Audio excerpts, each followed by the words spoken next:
अब हम पढ़ेंगे काउंसिल ऑफ मिनिस्टर्स के बारे में पढ़ेंगे। It is the official name for the body that include all the ministers, यानी बता रखा है official name for the body, body के लिए एक ऑफिशियल नेम होता है that include the all ministers, के अंदर सारे मिनिस्टर्स इंक्लूड होते हैं। It usually has 60 to 80 minister of different ranks, यानी इसमें 60 से लेकर 80 तक मिनिस्टर्स होते हैं जिनकी अलग अलग रैंक होती है। The council of minister prize and cabinet ministers, they are usually top level leaders. ये क्या होते हैं कैबिनेट मिनिस्टर के अंदर, ये बहुत टॉप लेवल के लीडर्स होते हैं, नेता होते हैं ऑफ रूलिंग पार्टी के, and who are in charge of the majority ministries. ये जो मेजर मिनिस्ट्रीज होती हैं ना, बड़ी बड़ी मिनिस्ट्रीज होती हैं, तो उनके क्या होते हैं बेटा, ये नेता होते हैं।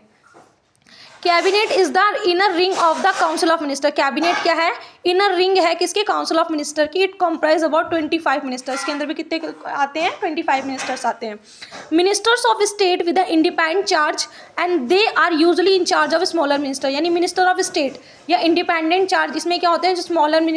स्मॉलर मिनिस्ट्रीज आती हैं, ये स्मॉलर मिनिस्ट्रीज जो छोटी छोटी मंत्रालय होते हैं उनके इंचार्ज होते हैं ये। And they participate in the cabinet meeting, और ये कैबिनेट मीटिंग में पार्टिसिपेट करते हैं ओनली वैन स्पेशली इन्वाइटेड, जब इनको स्पेशली इन्वाइट किया जाता है। किसके द्वारा, कौन इन्वाइट करता है इनको, प्राइम मिनिस्टर इन्वाइट करता है। Third minister of state, minister of state के अंदर हमारे they are attached and to require to assist cabinet ministers, के अंदर हमारे स्टेट्स के मिनिस्टर्स आ जाते हैं। Appointment of council of minister, council of minister की अपॉइंटमेंट कौन करता है, after the appointment of the prime minister the president appoint the council of minister, यानी बता रहा after the appointment of the prime minister, prime minister को appoint करने के बाद द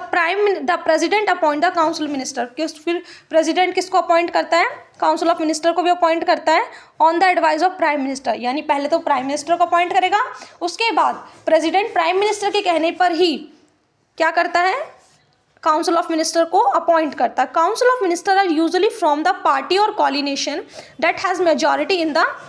लोकसभा। जो काउंसिल ऑफ मिनिस्टर होते हैं वो यूजुअली कहाँ से फॉर्म होते हैं, पार्टी ऑफ कॉलिनेशन, यानी किसी पार्टी से फॉर्म हो, यानी किसी पार्टी से बनते हैं, या कॉलिनेशन से। किसकी मेजॉरिटी होती है, किस लोकसभा के मेंबर्स की मेजॉरिटी से। Okay, sometime a person who is not a member of parliament can also become a minister। अगर कोई पर्सन है वो क्या who is not a member of parliament, अगर पार्लियामेंट का मेंबर नहीं है तो वो क्या नहीं बन सकता, मिनिस्टर नहीं बन सकता। however such a person has to be get elected one of the house of parliament, अगर मान लो पार्लियामेंट के हाउस का वो किसी भी हाउस, यानी चाहे राज्यसभा हो चाहे वो लोकसभा हो, किसी भी एक हाउस का अगर वो मेंबर है with in the 6 month of his appointment, अपनी अपॉइंटमेंट के 6 महीने के अंदर या 6 महीने के with in the 6 month of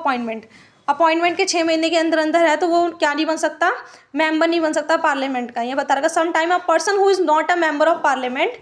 कि ये बता रखा कोई भी इंसान जो पार्लियामेंट का क्या नहीं होता, मेंबर नहीं है, can also become a minister, वो क्या बन सकता है, मिनिस्टर बन सकता है। ये बताया है इसके अंदर, अ person who is not a member of parliament, एक इंसान या एक पर्सन जो पार्लियामेंट का मेंबर नहीं होता, can also become a minister, वो क्या बन सकता है, मिनिस्टर बन सकता है। However such as a person has or get elected to one of the house of parliament, अगर मान लो वो किसी भी हाउस, पार्लियामेंट के किसी भी हाउस से इलेक्टेड हो चुका है with in the 6 month of appointment, तो वो भी क्या बन सकता है, काउंसिल ऑफ मिनिस्टर बन सकता है। नेक्स्ट है हमारा कैबिनेट फॉर्म ऑफ गवर्नमेंट, कि कैबिनेट फॉर्म ऑफ गवर्नमेंट की किस तरह से जो कैबिनेट है वो गवर्नमेंट को फॉर्म करती है। In most of the country the parliamentary democracy is often known as a cabinet form of government, यानी पार्लियामेंट्री डेमोक्रेसी को किस नाम से जाना जाता है, कैबिनेट फॉर्म ऑफ गवर्नमेंट, यानी बोल सकते हैं पार्लियामेंट डेमोक्रेसी ही क्या करती है, कि कैबिनेट फॉर्म ऑफ गवर्नमेंट को फॉर्म करती है। This is because it is not possible all minister to meet regularly and discuss everything, so the decision are taken in cabinet meeting, कि ये बहुत मुश्किल काम होता है डेली टू डेली, कि हर मिनिस्ट्री के मिनिस्टर से मिलना, उनसे मीटिंग करना, तो इसके लिए क्या करा जाता है, सारे मिनिस्टर एक साथ आ जाएं, सारे डिपार्टमेंट्स के उनके साथ मीटिंग की जाए, तो इसके लिए इसको कैबिनेट मीटिंग के अंदर इस मीटिंग को सॉल्व किया जाता है। In this form no minister can openly criticize any decision of the government even if the about another ministry or department in this form, यानी इस फॉर्म के अंदर कोई भी जो मिनिस्टर होता है वो क्या कर सकता है, नो मिनिस्टर, यानी कोई भी जो मिनिस्टर है can openly criticise any decision of the government, सरकार के ऊपर कोई भी मतलब निर्णय नहीं दे सकता ऐसी, even if it's about another ministry और डिपार्टमेंट, जब तक कि और अनदर मिनिस्ट्री और डिपार्टमेंट भी अपने व्यूज़ नहीं दे दे। कोई एक इंसान जो मिनिस्टर है वो अकेला कोई भी डिसीजन को थोप नहीं सकता सरकार के ऊपर। Every ministry has a secretaries, her ministries के क्या होते हैं, सेक्रेटरीज होते हैं, हु आर सिविल सर्वेंट, जो क्या होते हैं, सिविल सर्वेंट होते हैं हर मिनिस्ट्री के बेटा, वो क्या होते हैं, सिविल सर्वेंट होते हैं। They secretaries provide the necessary background information to the ministry of take decision, यानी अगर वो किसी चीज़ से रिलेटेड, अपने बैकग्राउंड से रिलेटेड डिसीजन ले रहे हैं तो उनको क्या देनी होती है, provide the necessary background information देनी होती है उनको अपने बैकग्राउंड से related. The cabinet is a team is assisted by the cabinet secretaries, cabinet एक ऐसी टीम होती है जिनको असिस्ट किया जाता है कैबिनेट सेक्रेटरीज के थ्रू। And the include many senior civil servants who try to coordinate the working of different ministry, और जो मैंने आपको बताया था इसके अंदर जो सिविल सर्वेंट्स होते हैं उनका काम होता है अलग अलग डिफरेंट मिनिस्ट्रीज के बीच में, उनके कामों के बीच में उनको कोऑर्डिनेट करना।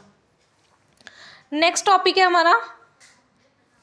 The president. अब हम पढ़ेंगे प्रेसिडेंट क्या होता है, क्या काम होता है उसका, क्या पावर्स होती हैं, कौन और मतलब कितने टाइम का इसका टेन्योर पीरियड होता है, time tenure period. President is the head of the state in our political system, हमारे पॉलिटिकल सिस्टम में प्रेसिडेंट हेड होता है, बट नॉमिनल हेड होता है, एक्चुअल हेड हमारा प्राइम मिनिस्टर होता है।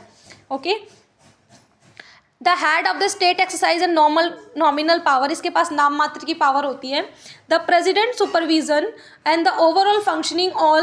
of all the political institution in the country so that they operate in harmony to achieve the objective of the state। जो president होता है वो सुपरवाइज करता है, यानी सारे कामों को देखता है कि उसके पॉलिटिकल इंस्टीट्यूशन के अंदर सारे काम सही से हो रहे हैं, नहीं हो रहे, किन किन चीज़ों को ऑपरेट किया जा रहा है। उसके बाद दे इलेक्टेड मेंबर ऑफ पार्लियामेंट, ये क्या करता है, मेंबर ऑफ पार्लियामेंट को इलेक्ट करता है। And the elected member of the legislative assembly and elected president,